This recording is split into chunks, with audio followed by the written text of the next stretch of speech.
Welcome है सभी दोस्तों का आपका अपने यूट्यूब चैनल NRAW में। दोस्तों आप कैसे हैं? हम उम्मीद है कि आप सभी अच्छे होंगे। दोस्तों कक्षा 8 गणित NCERT सिलेबस यूपी बोर्ड अभ्यास 1 है। आज हम इसको फिनिश करने वाले हैं। पैसे लेते हैं, सत्य असत्य बताना है दोस्तों। -6/7 प्लस 6/7 परिमेय संख्या नहीं है। याद रखना दोस्तों, जो भी परिमेय संख्या होगी उनका योग होगा या फिर गुणा मतलब गुणनफल होगा या फिर भागफल होगा, जो भी कुछ होगा हमेशा परिमेय संख्या होगा। अब ये कह रहा परिमेय संख्या नहीं होता है, योगात्मक गलत कह रहा है। ये क्या कथन कहलाएगा? असत्य, सत्य कहलाएगा। यदि आपने परिमेय संख्या को योग गुना नहीं देखा तो हमारी पहली वीडियो में देख सकते हैं। परिमेय संख्याओं में योग का तत्सम अवयव शून्य है, बिल्कुल है दोस्तों। यदि हम 3 में 0 जोड़ेंगे तो आंसर क्या आएगा? 3 आएगा। किसी भी संख्या में यदि 0 जोड़ने पर या 0 घटाने पर वही संख्या प्राप्त होती है, तो ये कथन क्या होगा? सत्य है। परिमेय संख्या शून्य का योगात्मक प्रतिलोम नहीं होता है, यह कथन क्या कहलाएगा दोस्तों? सत्य। शून्य तो शून्य होता है, इससे माइनस प्लस का कोई संबंध नहीं दोस्तों। किसी ऋणात्मक परिमेय संख्या का योगात्मक प्रतिलोम एक धनात्मक परिमेय संख्या होता है। किसी ऋणात्मक परिमेय संख्या का योगात्मक प्रतिलोम एक धनात्मक परिमेय संख्या होता है। कोई माइनस की संख्या है, यदि उसका योगात्मक प्रतिलोम ढूंढे एक धनात्मक होता है, बिल्कुल होता है। तो ये कथन क्या कहलाएगा? सत्य कहलाएगा। परिमेय संख्याओं में घटाने का तत्सम अवयव शून्य है, ये कथन क्या है? असत्य है। योगात्मक तो है लेकिन मतलब घटाने का तत्सम नहीं है। परिमेय संख्याओं में गुणा का तत्समक अवयव 1 है। परिमेय संख्याओं में गुणा का तत्सम अवयव क्या है? 1 है। तो ये कथन क्या कहलाएगा? सत्य है। समझ रहे नहीं दोस्तों? गुणा का मान लेते 3 संख्या की यदि 1 से गुणा करेंगे तो आंसर क्या आएगा? 3 आएगा। वही संख्या प्राप्त होती है यदि 1 से मल्टीप्लाई करने पर।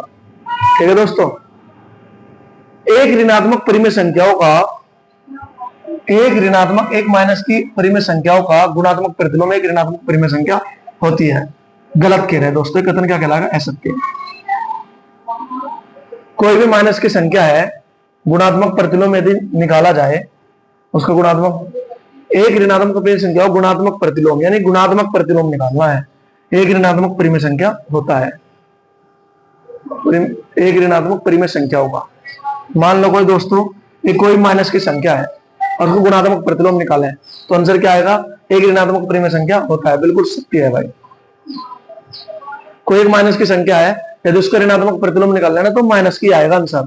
ठीक है दोस्तों, गुणात्मक प्रतिलोम यदि निकाले, मान लेते हैं कोई संख्या -3 है, यदि इसका गुणात्मक प्रतिलोम निकाले तो 1 गुणात्मक प्रतिलोम, ये माइनस का 3 है, इसका गुणात्मक प्रतिलोम निकालना। माना वह संख्या x बराबर 0, माइनस का 3 इधर जाके हो जाएगा, मतलब मल्टीप्लाई का इधर जाकर डिवीजन हो जाएगा, तो भी ऋणात्मक ही आएगा। इस संख्या इधर तो पहुंच जाएगी लेकिन 1/3 में पहुंच जाएगी माइनस में, तो क्या आएगा? ऋणात्मक ही आएगा। तो ये कथन क्या कहलाएगा दोस्तों? सत्य कहलाएगा। एक ऋणात्मक परिमेय संख्या गुणात्मक प्रतिलोम एक ऋणात्मक परिमेय संख्या होती है, सत्य है भाई ये दोस्तों कथन। यदि परिमेय संख्या x का योगात्मक प्रतिलोम x है, मान लेते हैं x का योगात्मक प्रतिलोम x है कोई संख्या, इसका योगात्मक प्रतिलोम क्या है? x है नहीं तो x, इसका योगात्मक प्रतिलोम x होगा तो बराबर किसके होगा? 0 होगा, बिल्कुल। प्लस का मैंने कट जाएगा 0। ये कथन क्या कहलाएगा? सत्य कहलाएगा। क्वेश्चन नंबर 2 रिक्त स्थानों की भरिए। -12/5/12 है प्लस। ठीक है दोस्तों, यहाँ कोई संख्या नहीं है तो क्या होगी दोस्तों? x कहलाएगी। क्या होगी? x। बस ये भर दिया था हमने दोस्तों। अब देख लेते हैं, यहाँ फिल इन द ब्लैंक्स भरेंगे दोस्तों। -4/5 यहाँ कुछ नहीं तो क्या कहलाएगा? x कहलाएगा। ये मतलब प्लस माइनस की इधर जाएगा प्लस हो जाएगी, फिर चिन्ह बदल जाएंगे। ठीक है दोस्तों, ऐसे कर सकते हैं आप। इसको हम निकालेंगे तो यहाँ पर क्या कहलाएगा दोस्तों? Fill in the blank x कहलाएगा, यानी कि इसे कुल मिला के -2 इसका आंसर हो जाएगा। इसका भी यहाँ कुछ नहीं है तो x है दोस्तों, तो यहाँ पे क्या आंसर आएगा? -2 आएगा इसे सोल्व करने के बाद। छठा क्वेश्चन हम बाद में सोल्व करेंगे दोस्तों। क्वेश्चन नंबर 3 पे चलते हैं। x का मान बताइए। 2/3 गुना x बराबर 1। x की वैल्यू निकालनी है दोस्तों। 2/3 हम मल्टीप्लाई में इधर जाके हो जाएगा दोस्तों, x अपन हो गया 1 मल्टीप्लाई में 3/2, यानी कि x बराबर हो गया 3/2। ये हमारा आंसर आ गया। एक्स की वैल्यू माइनस प्लस की इधर जाके हो जाएगी माइनस की हो जाएगी, तो एक्स बराबर हो गया, यानी कि इधर कह सकते हैं माइनस के इधर आके हो जाएगी प्लस की हो जाएगी 3/4 इसका आंसर आ जाएगा दोस्तों। क्या आ जाएगा दोस्तों 3/4, जो माइनस की है इधर आके की हो जाएगी प्लस की हो जाएगी। अब आइए जो मल्टीप्लाई में इधर जाकर डिवीजन हो जाएगा, एक्स इक्वल हो गया 4/-4/5 इसका आंसर हो जाएगा दोस्तों। क्यों गुना में है इधर आके ये भी वो डिवीजन की हो जाएगी। एक्स इक्वल हो गया 7 ऊपर चले जाएगा, माइनस तो माइनस हम यही काट देते हैं, लेकिन 7/6 इसका आंसर आ गया दोस्तों। समीकरण फार्मूला जिसने नहीं पढ़ा पढ़ सकते हैं, इसमें गुणात्मक और योगात्मक प्रतिलोम दिखा रखे हैं दोस्तों।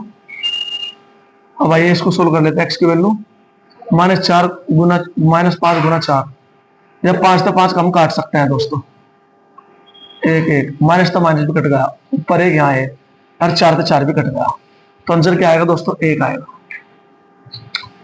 अब आइए सोल्व कर लेते हैं ऐसे दोस्तों, इन दोनों का हम एलसीएम ले लेते हैं, 6 आ गया, सेम ऊपर आएगी -7 और +7, माइनस तो प्लस तो कट गया, क्या आएगा आंसर 0/6। जब इसको निकाल लेंगे तो 0 इसका आंसर हो जाएगा दोस्तों, एक्स बराबर। ऐसे क्वेश्चन सोल्व कर सकते हैं। योगात्मक प्रतिलोम बताना है दोस्तों, यानी कि उल्टा, ये 1/2 है, इसका योगात्मक प्रतिलोम हो जाएगा दोस्तों माइनस का 1/2। कैसे निकाल सकते हैं हम योगात्मक प्रतिलोम दोस्तों, 1/2 इसका योगात्मक प्रतिलोम निकालना, प्लस का x बराबर है 0 के, यू प्लस की 1/2 इधर जाके क्या हो जाएगी x बराबर हो जाएगी 1/2, ऐसा आया योगात्मक प्रतिलोम, चिन्ह बदल जाते हैं। यू माइनस का 3/8 इसका योगात्मक प्रतिलोम क्या होगा दोस्तों 3/8 प्लस का हो जाएगा, 0 का क्या आएगा 0 आएगा दोस्तों, माइनस तो माइनस कैंसिल, इसका योगात्मक प्रतिलोम आ जाएगा -4/7। ऐसे गुणात्मक प्रतिलोम बताना है दोस्तों, देख लो गुणात्मक प्रतिलोम कैसे निकालते हैं, 8/13 इसका गुणात्मक प्रतिलोम x बराबर हो गया 0, तो मल्टीप्लाई में दर्जा का डिवीजन हो जाएगा, तो x बराबर हो गया 13/8, ये गुणात्मक प्रतिलोम निकल चुका है। इसका भी गुणात्मक प्रतिलोम निकालेंगे दोस्तों, इसका आंसर हो जाएगा -19/6, इसका गुणात्मक प्रतिलोम हो जाएगा।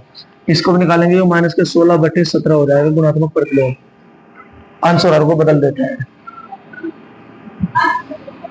इसको -9 को निकालेंगे तो इसका गुणात्मक प्रतिलोम हो जाएगा -1/9 गुणात्मक प्रतिलोम। इसे निकाल लेंगे तो 1/17 आ जाएगा इसका आंसर गुणात्मक प्रतिलोम।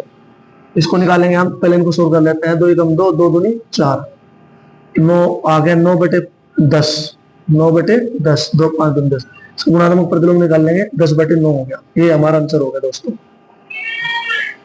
अब आइए इस प्रश्न को सोल्व कर लेते हैं, जो इस प्रश्न का लास्ट क्वेश्चन है, सरल कीजिए। देखो डायरेक्ट इसका आंसर देख सकते हैं आप, 0 आएगा, तो किसी भी संख्या की 0 में मल्टीप्लाई कर देते हैं तो आंसर 0 आता है। फिर भी सोल्व कर लेते हैं हम दोस्तों, इन हम छोटे छोटे काट देते हैं, 5 कम 5, 5 चौके 20, माइनस तो माइनस कैंसिल, ठीक है दोस्तों। और कैसे काट सकते हैं हम इन्हें, 4 कम 4, 4 8 32, ये भी कट गया दोस्तों, और माइनस तो माइनस ये भी कट गया, प्लस हो गया। अब क्या बचा दोस्तों, अब चलो सोल्व कर लेते हैं। 8 की हम 3 पे गुना करेंगे, 8 के 24, 24 की 0 पे गुना करेंगे तो 0 आ गया, ऊपर कर रहे हैं अभी हम 0 की 13 पे करेंगे, -13 बटे कर लेते हैं अभी, बटे कुछ यहाँ 14 गुने 5, 0 की जब इसमें करेंगे तो आंसर 0 आ जाएगा, 14 70, 0 को 70 से भाग करेंगे तो 0, इसका आंसर क्या आएगा कुल मिला के 0। अभ्यास 1 है द एंड। दोस्तों वीडियो यदि अच्छी लगी है तो वीडियो को लाइक करें, नोटिफिकेशन मार्क को क्लिक करें दोस्तों। थैंक यू सो मच, मिलता है आपसे नेक्स्ट वीडियो में।